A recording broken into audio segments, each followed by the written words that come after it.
الحمد لله وكفى والسلام على عباده الذين اصطفى خصوصا على سيد الرسل وخاتم الأنبياء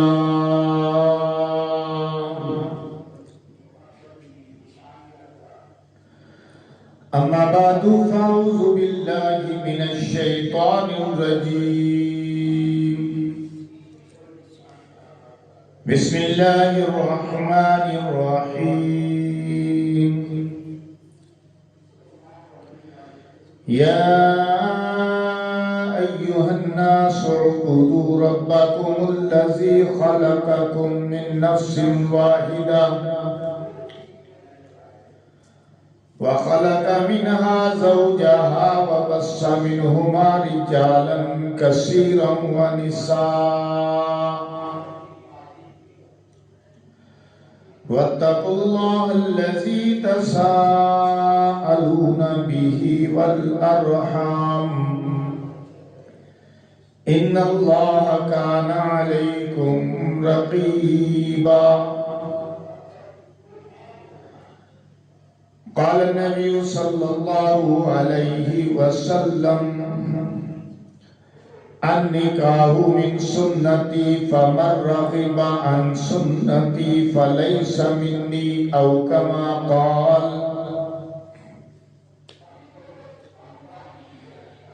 یا ربی صلی وسلم دائما ابدا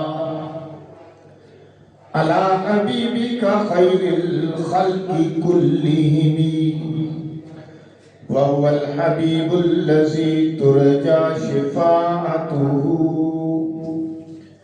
لكل حول من الأحوال مقتهم درود پاک اللهم صل على محمد وعلى آل محمد كما صليت على إبراهيم وعلى آل إبراهيم إنك حميد مجيد اللهم بارك على محمد وعلى آل محمد كما باركت على إبراهيم وعلى آل إبراهيم إنك حميد مجيد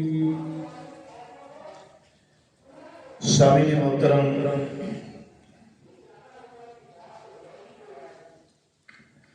نومبر کی 18 تاریخ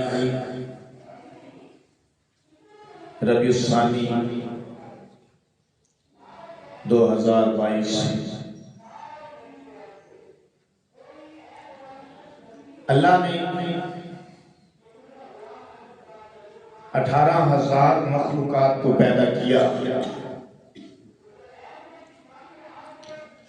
اور ان میں حضرت انسان کو خصوصی شرف، بزرگی، عزت اور اکرام کے ساتھ اشرف المخلوق بنایا۔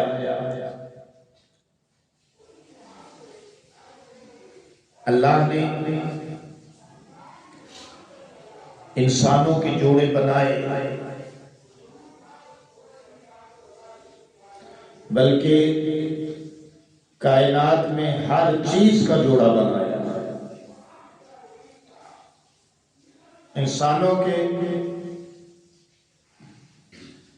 انسانوں کے خاص طور پر جوڑے بنائے۔ پہلا جوڑا آدم علیہ السلام اور حوا علیہ السلام کا تھا، اور تمام بنی نوع انسان آدم اور حوا علیہ السلام کی اولاد ہیں۔ قومیں، گوتیں، ذاتیں، کاسٹ یہ صرف پہچان کے لیے ہیں۔ اللہ کے نزدیک ان کی کوئی ویلیو نہیں ہے۔ ذاتیں اور قومیں اس لیے بنائی لِتَعَارَفُوا، تاکہ تم پہچان سکو ایک دوسرے کو۔ انسان کو معاشرت پسند بنایا، اور یہ معاشرت کے یونٹ ہیں چھوٹے چھوٹے، اور ان میں سب سے چھوٹا یونٹ جو ہے بنیادی وہ فیملی کا ہے۔ اللہ نے انسان کو جب دنیا میں بھیجا تو ہدایت نامہ ساتھ دے کر دیا۔ پہلے نبی اور رسول آدم علیہ السلام ہیں، اور آخری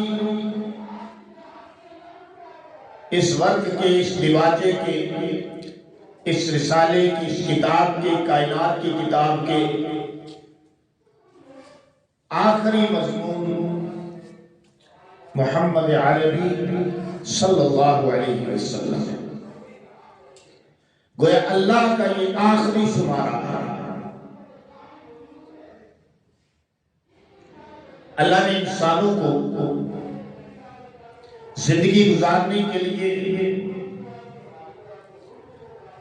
بہترین اصول بتائے،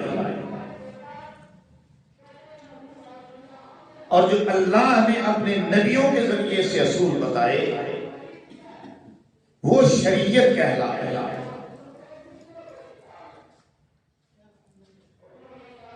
جو انسان شریعت کے مطابق اپنی زندگی کو ڈھالیں گے، گزاریں گے، وہ کامیاب ہوں گے، اور جنہوں نے شریعت کے اصولوں کو مد نظر نہ رکھا، شریعت کے تقاضوں کو پس پشت ڈال دیا، وہ ناکام ہو جائیں گے۔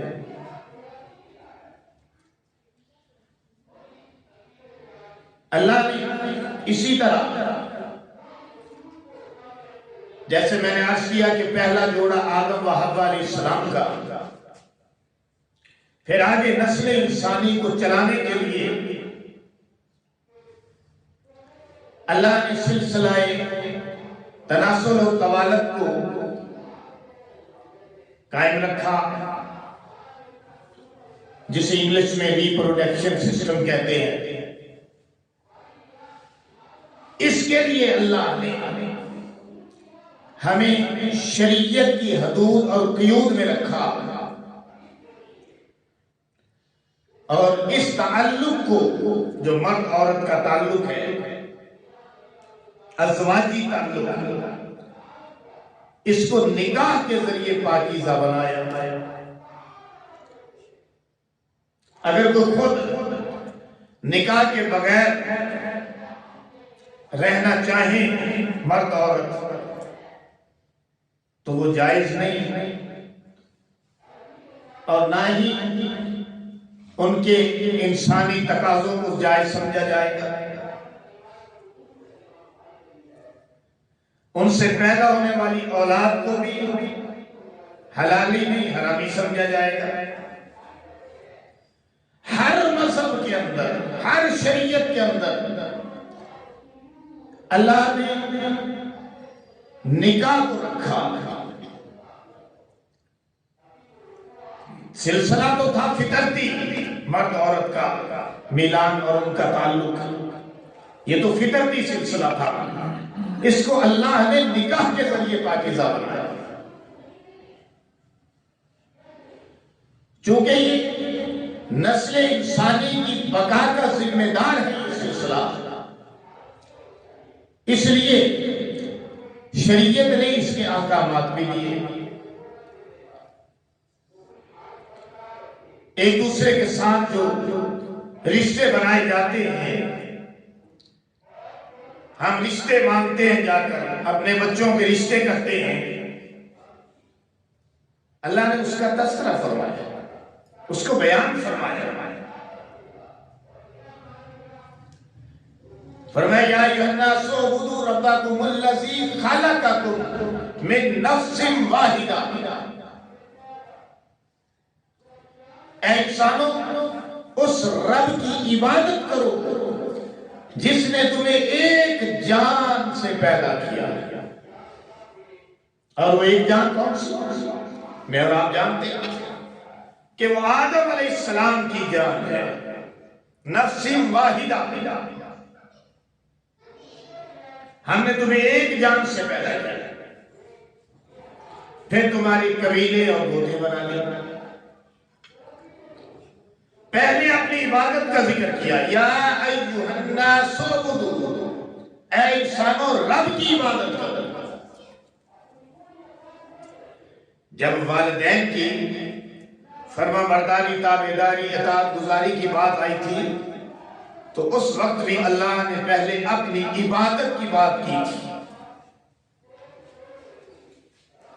کہ اللہ نے تمہارے لیے یہ طے کر دیا ہے کہ تم اللہ کے سوا کسی کی عبادت نہیں کرو گے اور اطاعت والدین کی کرو گے۔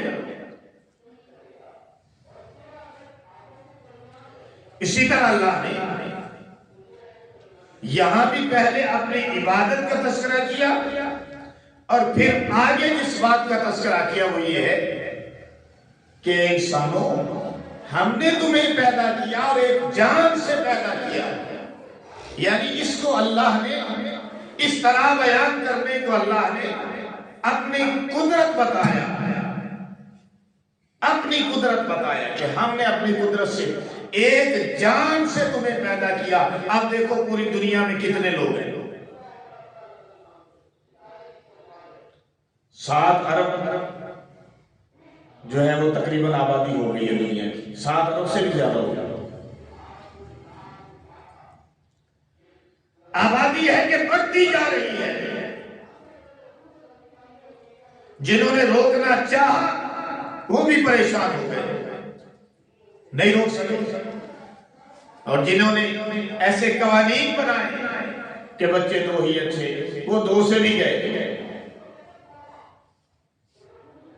اور یورپ کی جو عورتیں ہیں، لیڈیز، وہ بچے جنم دینے کو تیار ہی نہیں، آزاد رہنا چاہتی ہے۔ اللہ نے انسان کو آزاد نہیں چھوڑا، پابند بنایا۔ تو فرمایا یا ایھا الناس اعبدوا ربکم، اے انسانوں اپنے رب کی عبادت کرو، ربکم، تم اپنے رب کی عبادت کرو۔ کاکم، کا معنی تمہارا، کما تم دونوں کا، کم تم سب کا، ربکم جو تم سب کا رب ہے اس کی عبادت کرو۔ الذی خلقکم من نفس واحدہ، جس نے تمہیں ایک جان آدم سے پیدا کیا۔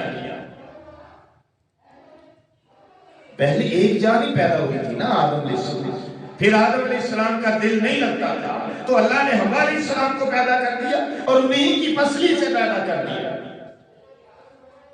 تو پہلا انسان عورت کی شکل میں نہیں، پہلا انسان جو دنیا میں آیا جس کو اللہ نے پیدا فرمایا وہ مرد کی شکل میں ہے، عورت اس سے پیدا ہوئی ہے۔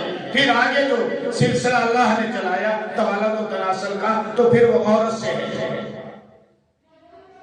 لیکن مرد کے بغیر وہ سلسلہ بھی مکمل نہیں ہو سکتا۔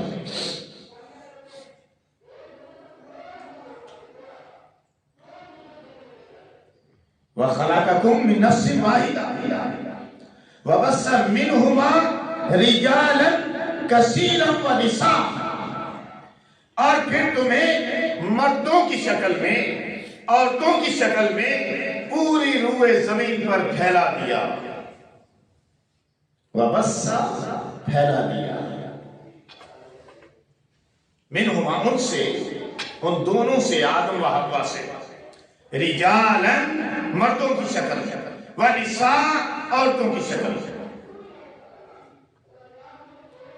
اب مردوں عورتوں کی شکل میں انسان پوری دنیا میں پھیل گئے، کبھی مرد زیادہ ہو جاتے ہیں کبھی عورت، لیکن یہ قیامت کی علامت ہے کہ قرب قیامت میں عورتیں زیادہ ہوں گی۔ ایک مرد کو کئی کے نکاح کرنے پڑیں گے۔ عرب ممالک میں تو اس کا عام رواج ہے کہ ایک مرد کئی کے نکاح کرتا ہے، لیکن یہاں پہ وہ جو زیادہ رئیس ہیں، امیر ہیں، دولت کی فراوانی ہے، وہ زیادہ نکاح کرتا ہے. حالانکہ پابندی دوسروں پر بھی نہیں ہے، پابندی اللہ نے لگائی ہے تو ایک کہ نکاح کرو، چاہے ایک، چاہے دو، چاہے تین، چاہے چار، مگر ان کے درمیان بیلنس رکھو، عدل قائم کرو. اگر عدل نہ کر سکو تو پھر ایک ہی کافی ہے. اللہ فرماتا ہے اگر عدل نہ کر سکو تو پھر ایک ہی کافی ہے.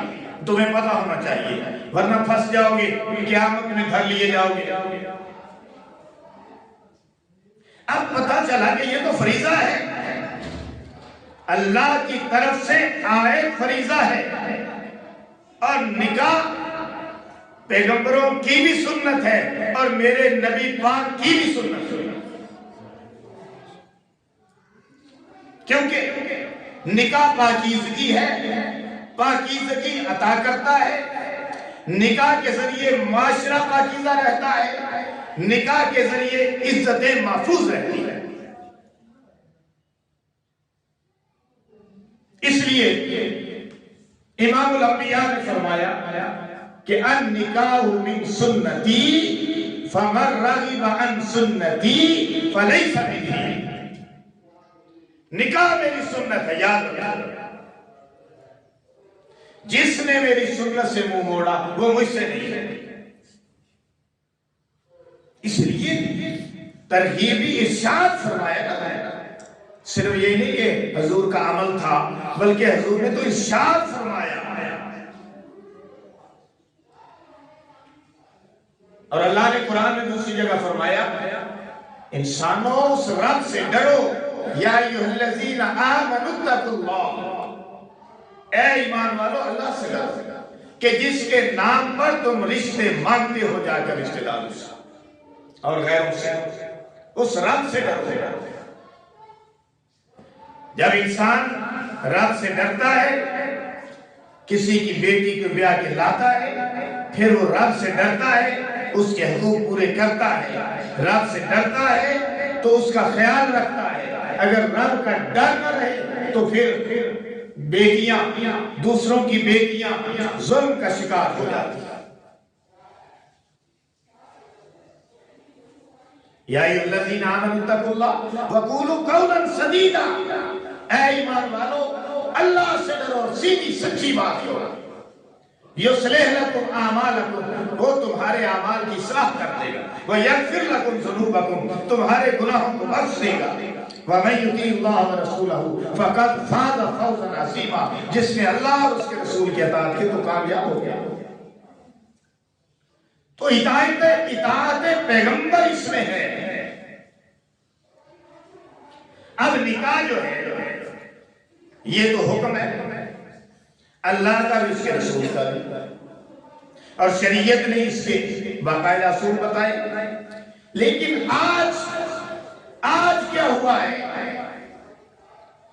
آج جس طرح ہم نے ہر چیز میں، دین کے ہر معاملے میں بدعات پیدا کر دی، رسومات پیدا کر دی، اسی طرح خوشی میں بھی، غمی میں بھی، شادی میں بھی اور فوتگی میں بھی رسومات پیدا کر دی. نتیجہ کیا ہوا کہ جب ہم نے اپنی طرف سے بیچ میں رسومات ایڈ کی تو ہم خود ہی مشکل میں پھنس گئے. وہ جو اللہ نے بڑا آسان سلسلہ بنایا تھا وہ ہم نے خود اپنے لیے مشکل بنا دیا.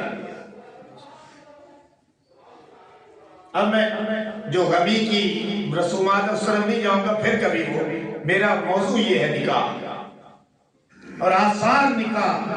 نکاح کو ہمیں آسان بنانا چاہیے، مشکل نہیں بنانا چاہیے. اب مشکل ہم نے بنایا جبکہ یہ آسان تھا. مثلا نکاح تو ایک فریضہ ہے، نکاح تو ایک فریضہ ہے. امام الانبیاء محمد رسول اللہ نے خود نکاح کیے، کل 13 نکاح کیے آپ نے. 11 آزاد عورتوں سے اور 2 لونڈیوں کو آزاد کر کے آپ نے ان سے نکاح کیا. آزاد کیا، پہلے ان کو آزاد حقوق دیے، پھر اس کے بعد نکاح کیا. حالانکہ لونڈیوں سے بطور اسی شکل میں عرب میں رواج تھا کہ نکاح کرتے ہی نہیں تھے. حضور پاک نے ایسا نہیں کیا کیونکہ امت کے لیے نمونہ بننا تھا، آئندہ آپ کی سنت پہ عمل ہونا تھا. آپ نے لونڈیوں کو آزاد کیا، جن میں ایک ماریہ قبطیہ بھی تھی رضی اللہ تعالی عنہ، جو نجاشی بادشاہ نے آپ کو بھیجی تھی آپ کی خدمت کے لیے. آپ نے اسے آزاد کر دیا، پھر آزاد کر کے نکاح کیا، نمونہ پیش کرنا، کیونکہ آئندہ وہ سلسلہ غلامی جو پہلے تھا وہ ختم ہونے والا تھا. تو عرض یہ میں کر رہا تھا کہ حضور نے خود نکاح کیے، نکاح میں اسراف نہیں کیا. آج ہمارا نکاح کرنا، بچوں کا نکاح کرنا، بیٹیوں کا نکاح کرنا، بیٹوں کا نکاح کرنا بڑا مشکل ہو گیا ہے، کیونکہ ہم نے اسراف اس میں داخل کر دیا ہے، فضول خرچیاں داخل کر دی ہیں، اس میں رسومات داخل کر دی ہیں.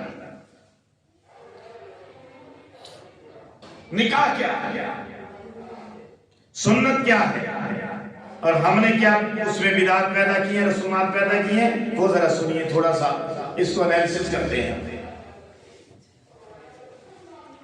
سنت یہ ہے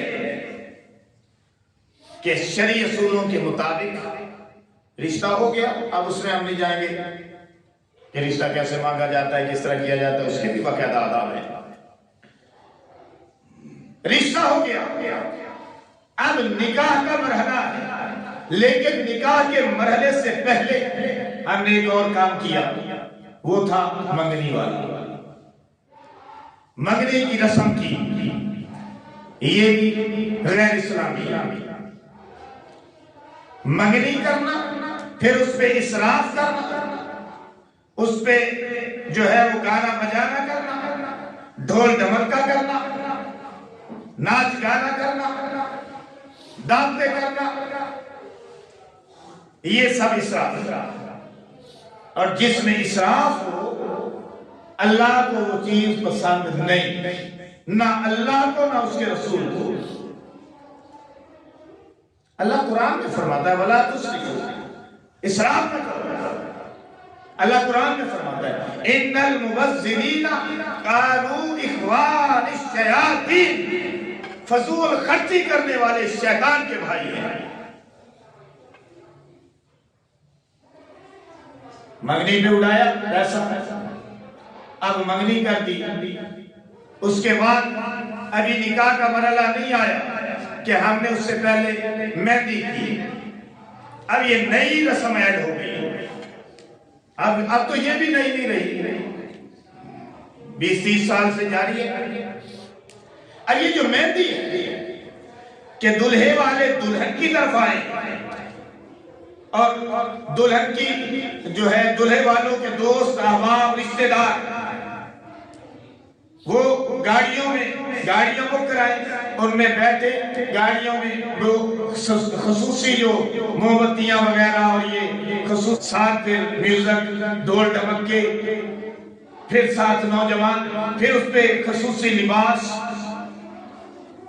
اب شادی سے پہلے یہ شادی نہیں ہو گئی کیا؟ شادی کے خرچے سے پہلے یہ خرچہ نہیں آ گیا سر پہ؟ تو مہندی ہوئی، اب دلہے والے گئے دلہن کی طرف، اب انہوں نے آگے کیا کیا، انہوں نے بھی آگے انتظام کیا، اس کے لیے بھی ہال بک کیا، اس کے لیے بھی احباب کو بلایا، رشتہ داروں کو بلایا، اب اس پہ ضیافت بھی کی، باربیکیو اڑائے اور پیپسی اور کوک اڑائی، اور پیپسی تو کوک والے چاہتے ہی پہلے کہ ایسی محفلیں ہوں تو ہمارا کام بنے. یہ انہی نالائقوں نے شروع کی ہے، میں آپ کو بتا دوں.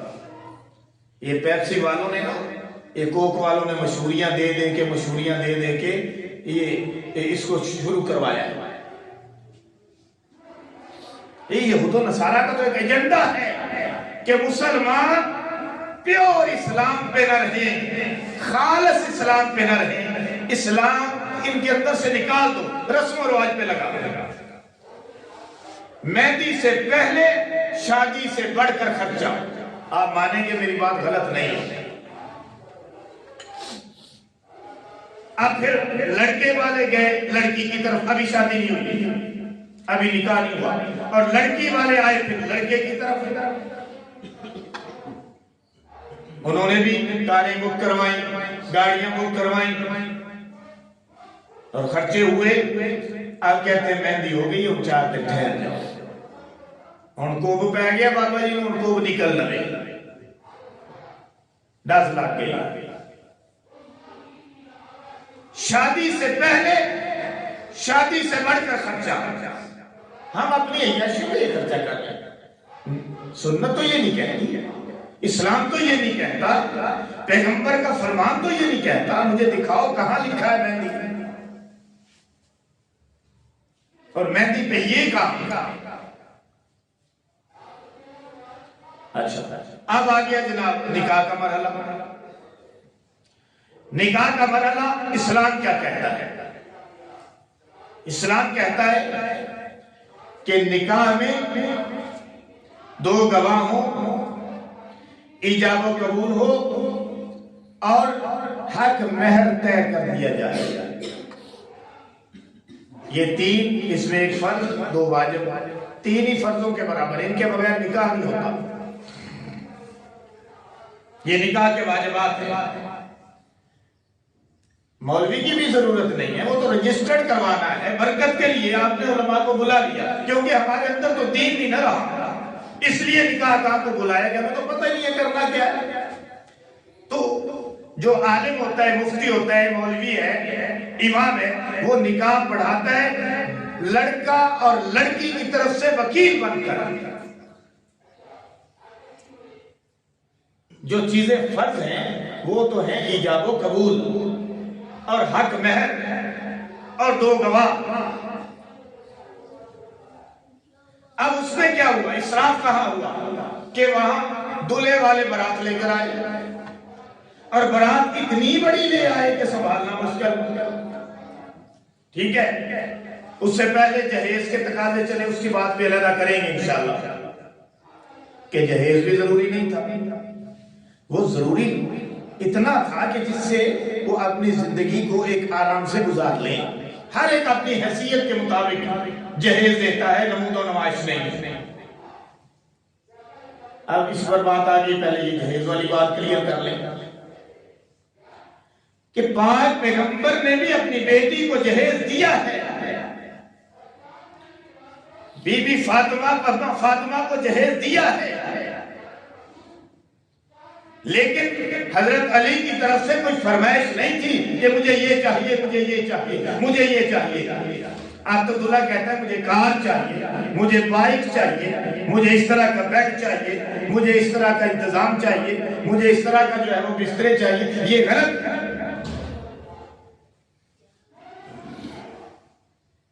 اما فاطمہ کو حضور نے جہیز دیا ہے۔ ایک گدا تھا جس میں کھجور کی چھال بڑی ہوئی تھی، 2 تکیے تھے، ایک پیالہ تھا،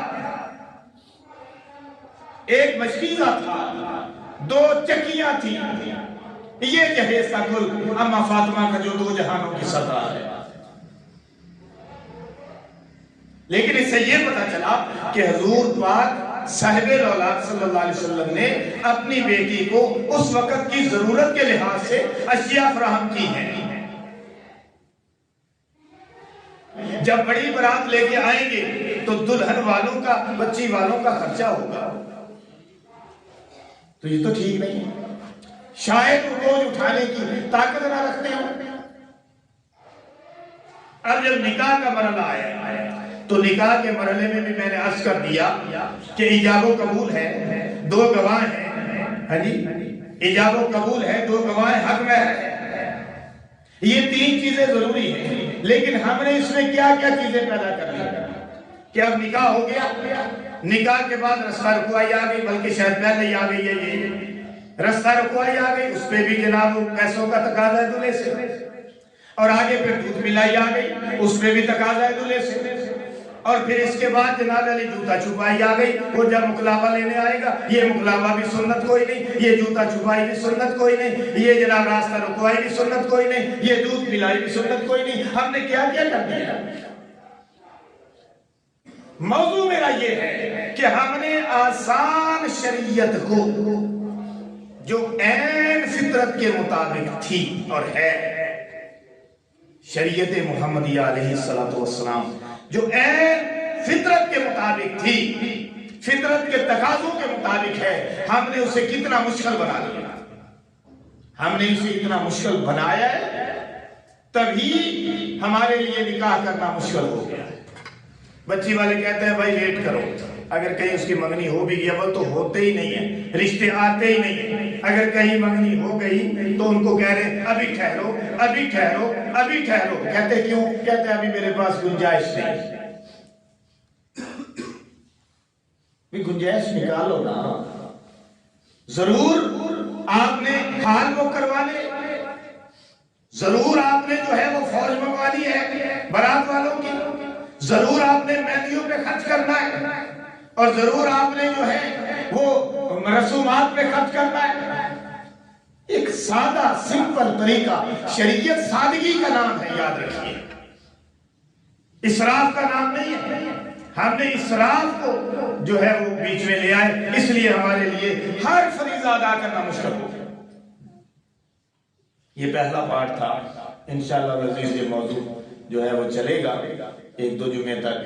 اللہ پاک مجھے اور آپ کو عمل کی توفیق عطا فرمائے۔